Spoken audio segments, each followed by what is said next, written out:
Welcome to the 2026 Real Estate, Construction and Engineering Sectorial Group Conference, convened by the Lagos Chamber of Commerce and Industry.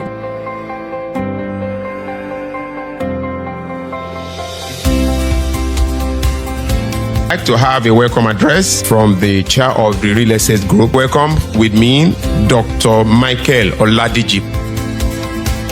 It is with great honor that I welcome you all as host for this gathering on the subject that is rapidly redefining the future of our industry and economy. Across the globe, environmental, social, and governance principles are no longer optional ideals. They are now very much central to how investment decisions are made, how projects are delivered, and how much of long-term values are created. For us, in the built environment, the implications of adopting ESG principles are very much profound. In Nigeria, rapid urbanization, infrastructure deficits, climate vulnerabilities, and evolving investor expectations demand that we adopt smarter, more sustainable, and transparent approaches to development.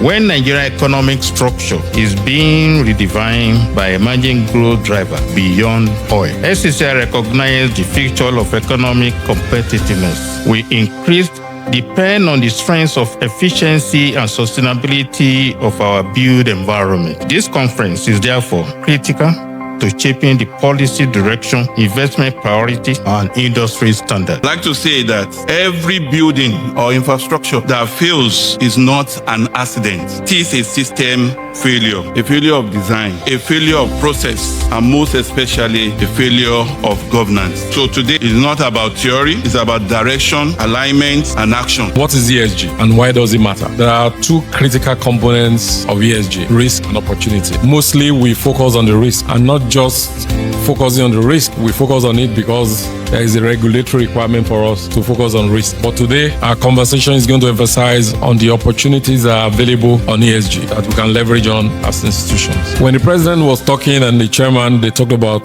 the economic imperatives of the real estate and construction, the contribution to Nigerian GDP. But beyond that, the global market space for real estate is huge. Is over $4.7 trillion. For someone like me, I built a water park.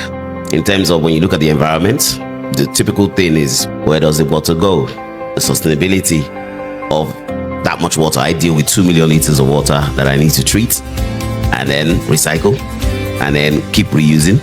And then when I need to disperse it, where does it go?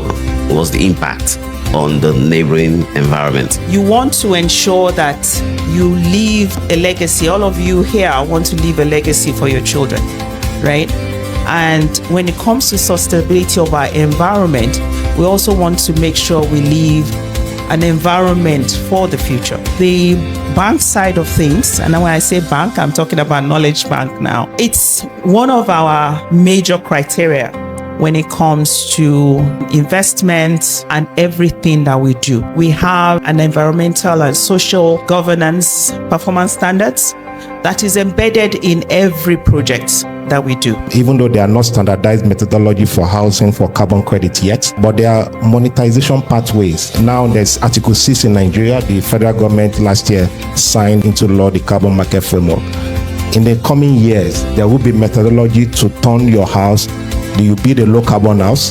The reduction you have can get carbon credit, which can fetch you additional money. So things are evolving, things are changing. I would be happy to tell you that out of over 4,000 standards that are to be worked upon in these 4 years from 2024 to 2027, we have something close to 1,000 standards that are related to ESG compliance. But particularly for the built environment, we look at the statistics. The built environment is responsible for over 40% of CO2 emissions globally. Of that 40%, 30% comes from construction activities, while 70% comes from managing the buildings.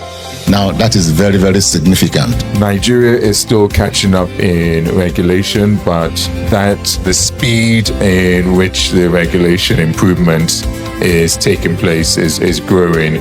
So we need to be at the forefront. As a developer, we must decide from the beginning that sustainability is one of the key core values that we want to exhibit. And then that's going to drive our decisions, and that's also going to drive what we term as profitability.